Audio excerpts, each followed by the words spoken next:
There's that finished. I can set that aside now. I've made another decision on this.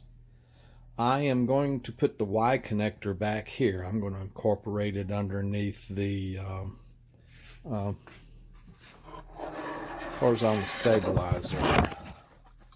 So normally this wire would just come over here and go to the wire coming down that boom for the elevator. But I think I'm going to do the elevator in one tube and then run this way in the foam here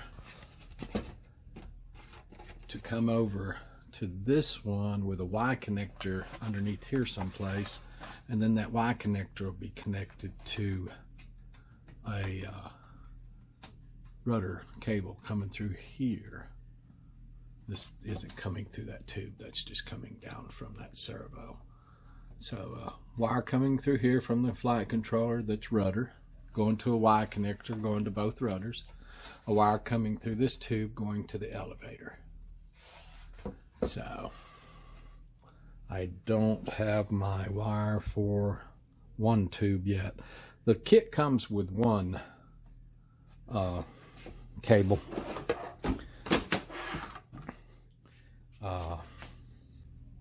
It's 54 inches long. I need a second one, but not sure if I'm going to make it or what. But anyway, I'm going to set this aside because that's near the end when I put those wires through those tubes. One down. There's my cable for the airspeed sensor, I2C. 4-pin. I increased its length by 10 centimeters that way over the ones I had here. There's another one knocked out, but it's not completely knocked out. I did put the cable on the video transmitter so I can put it in the wing, but I've got to get it in the wing so I can cut off this end to the length I need to put this connector on it to connect to the flight controller. So that's kind of half knocked out. Next. And we have another one knocked out. This is the telemetry cable for the Dragon Link RC receiver. Like I say, that's a half knocked out. Only thing that's left is the flight controller and the end on the video transmitter after I get the video transmitter and wire in the wing so I know how long to cut it. Boy, don't I wish all those were soldered in. They're just laid in the hole. Make sure I've got what I want, what I need, where I want it. There's the RSSI pad, which is over there and very small, soldered to a connector for attachment to the Dragon Link. I also bridged the 9-volt pad here instead of 5 volts because the video transmitter needs 6 to 36. So now that I've got 9, I don't really have to bridge this one over here to raise it from 9 to 12. The rest of it's all pins to be sorted on except for these 4 wires I'll get to later. There's our SSI attached. That little glob you see right there that I had it attached to was actually a buzzer pad. Well, I'm glad I saw that. I think I'm going to put a little hot glue right here to hold that wire too. So I put a little hot glue right there just to capture that wire so it doesn't break loose from that pad. There's the 4 wires to connect the BEC board to the flight controller soldered on. I've got to solder these 4 sides onto the flight controller board. Here's the pigtails and the capacitor soldered on. Got an XT90 coming in from the battery. Got an XT60 going down to the ESC because there just won't be that much current in the SkyHunter. There's the BEC board and the flight controller board soldered together. I just gotta kind of loop these over and close up this flight controller. There it is, closed back up. This is the USB and beeper. This is the cable to the airspeed sensor, and this is the RSSI signal. Let's hook it up and power it up and see if it flies. Well, that's a good indication.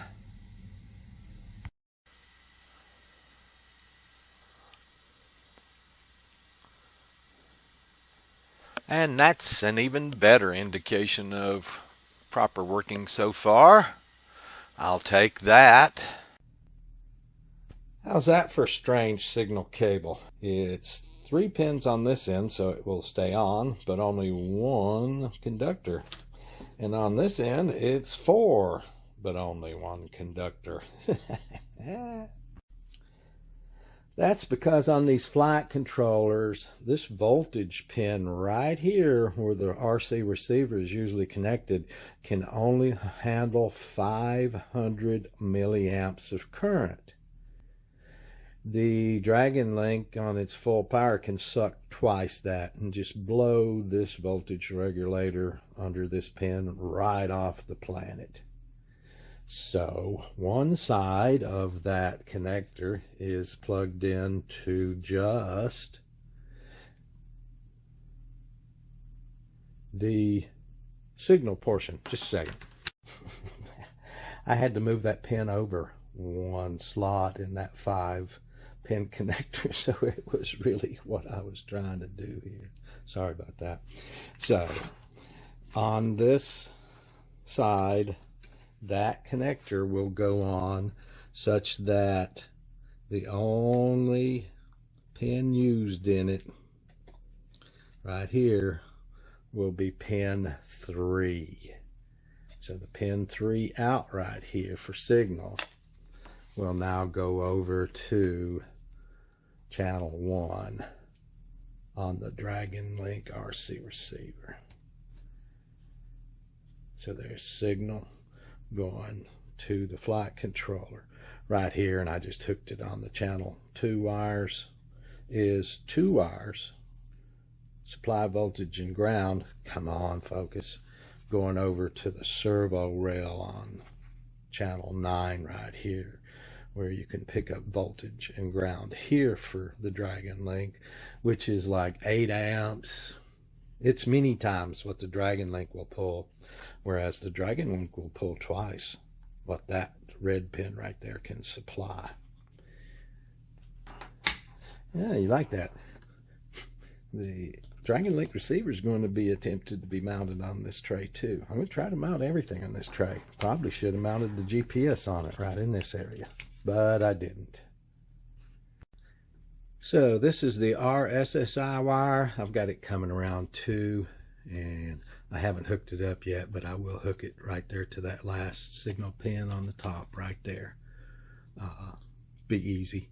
So there's my RC receiver signal, ground and power coming down, and signal coming around to pin 3 right there on the flight controller.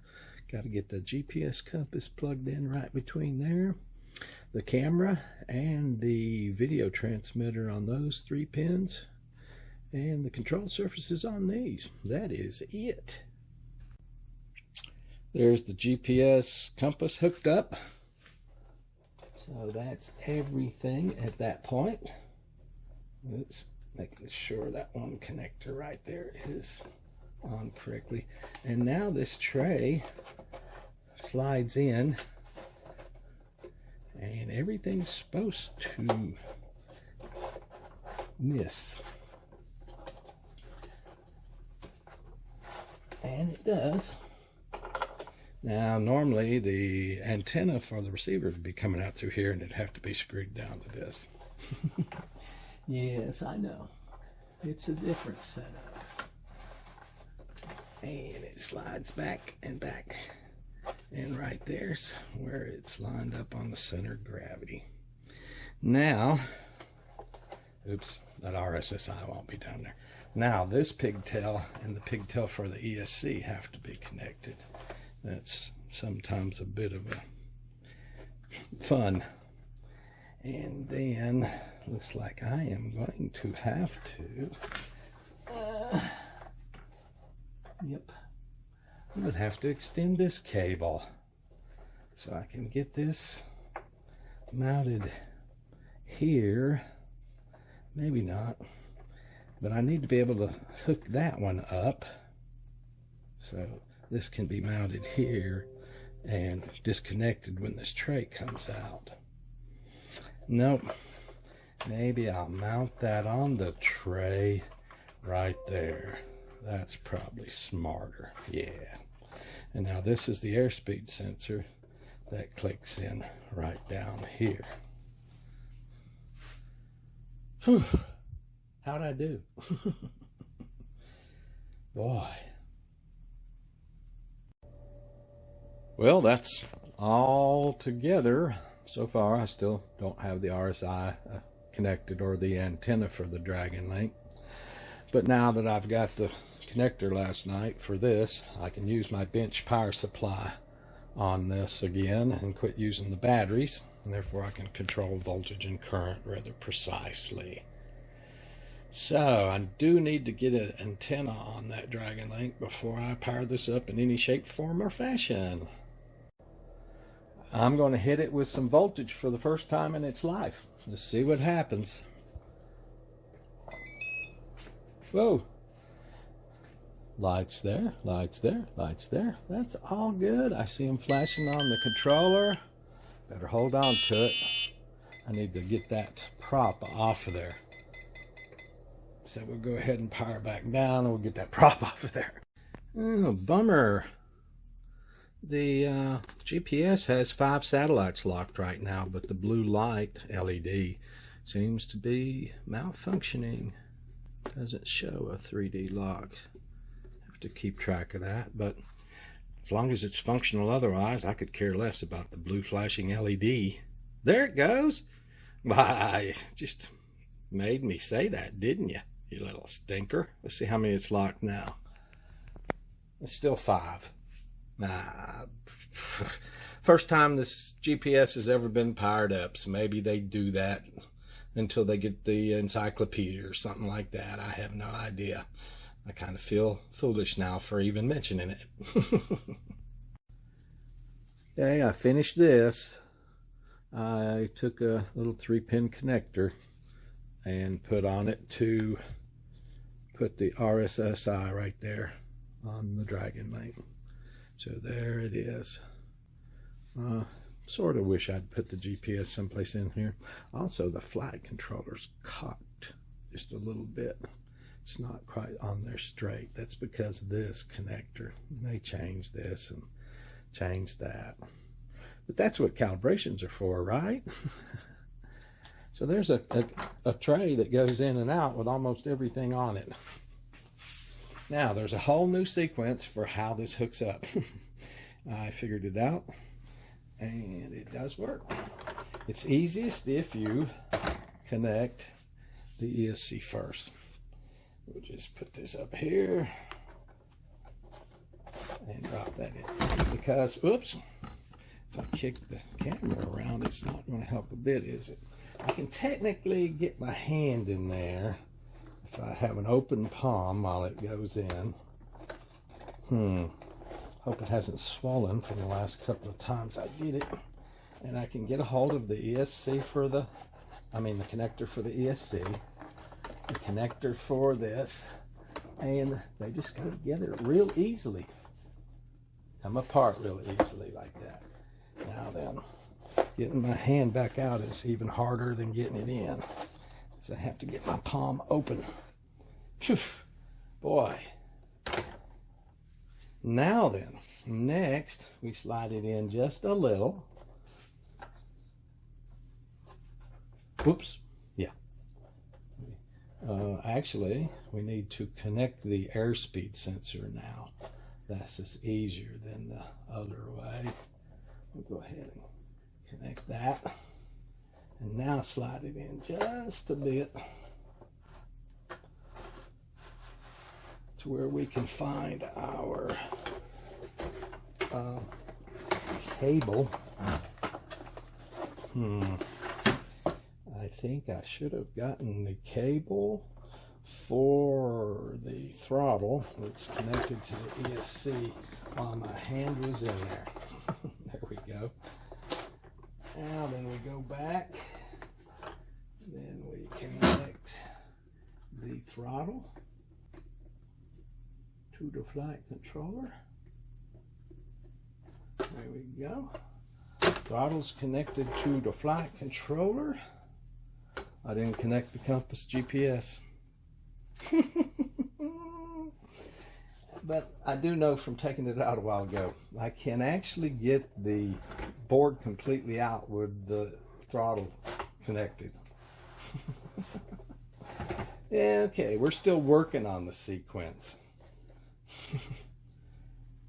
So, see how tight that is.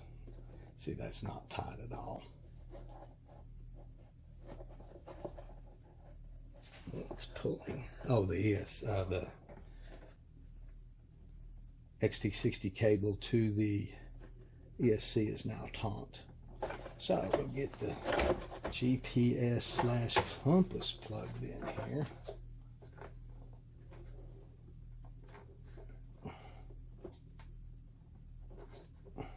There we go. Now then, we can slide it in. So I'll have to do that a couple of more times. But the thing is basically for me, I leave the wings on these SkyHunters. I don't take them off. And that tray coming right even with this, the front right here, gets my center of gravity as close as I'm going to be able to get it, what everything's measured for. So now the cable that would also be there for the antenna comes in and gets connected. It'll be better if it does this way.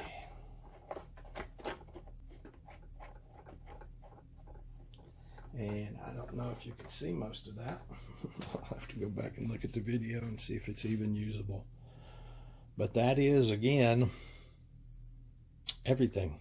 RSSI is connected now. So as far as I know, except for,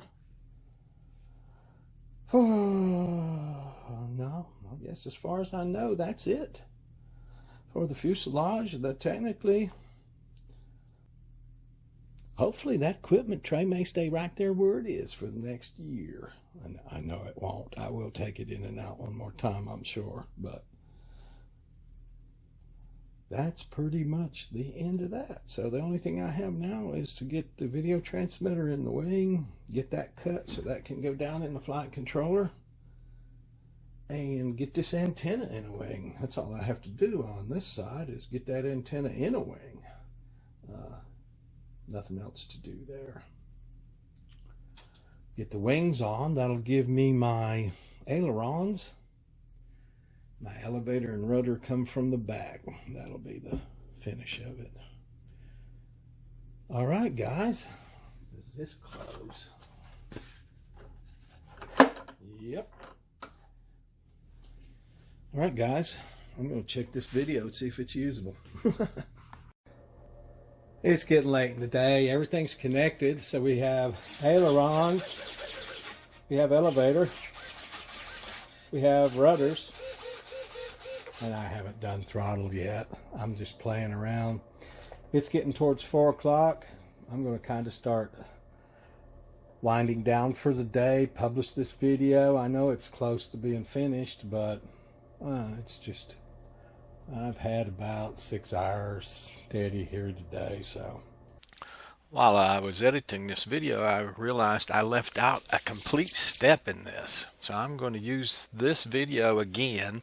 I'm going to take the audio off of it, and I'm just going to lay some audio down on top of it and try to explain to you something that I missed telling you. I'm so sorry. I made up and attached the telemetry cable. You can see it sticking way up there in the air right now to both the flight controller and the Dragon Link receiver without saying a single word about it. At this point in the video, I'm talking about connecting the RC receiver to it, not that big old, see it sticking up in the air there? And you'll see it right here before I plug this in. It goes right there in the bottom of the Dragon Link. It's 5 wires.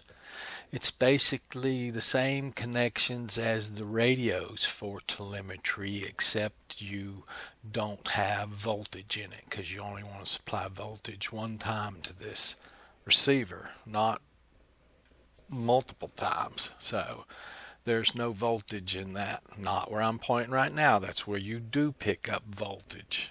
And I told you the reason. But right above that to the right, you'll notice that the first connector does not have the second pin in, the red one. It has the other 5, and it goes way up in the air and comes over and plugs into the bottom of that Dragon Link receiver. Okay, sorry about that little screw up there, but that was the other one I made. Thank you guys.